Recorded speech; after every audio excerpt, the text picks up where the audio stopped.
Okay, let's say I want to do some work. If I take this box from here, move it all around and bring it back here again, I haven't done any work, right? I might have made myself tired, but I didn't do any work because there is no displacement, right? The displacement is zero. So in order to have work, we need displacement. And let's look at the situation when a box is moving in a frictionless surface with a constant velocity.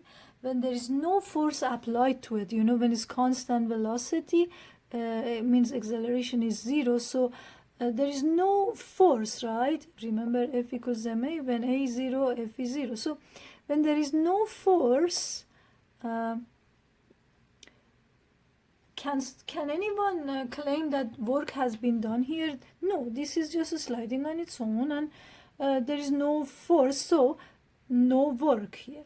So in order to have work, we need displacement. We also need to have force. Force and displacement, they both should exist. So some people even describe work. They say when the force is displaced, then the work has happened. For example, let's say there is a box here and somebody is dragging it with their force they can, but no displacement happen. They cannot move it. Even though they are sweating, they are making themselves tired, but as long as there is zero displacement, there is zero work. So we need force to be displaced. Now, there is something else that we also need. Imagine that a strong person is dragging this box this way, and there is a weaker force, like this force is dragging the box this way, and there is a weaker force which is trying to push it up.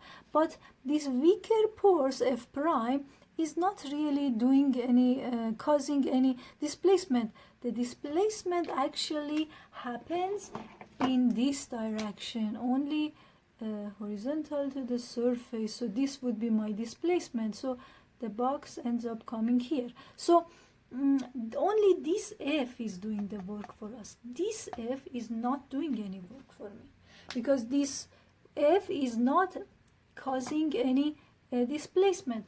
Actually, even though this F prime is also displaced.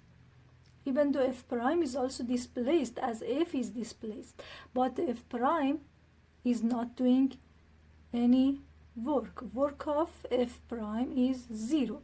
Work of F is not zero. It exists, but work of F prime is zero. So we can see that the angle is also important.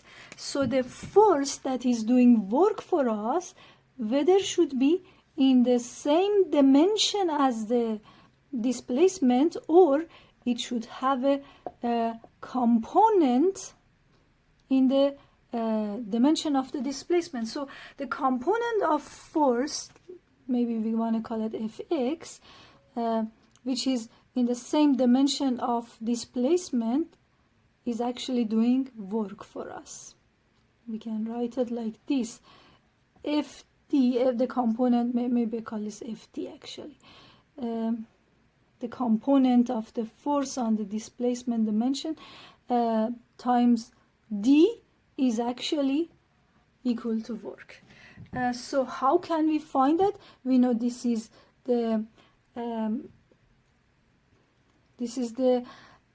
adjacent to this angle theta, so we write the F equals we write the work equals F d cosine theta.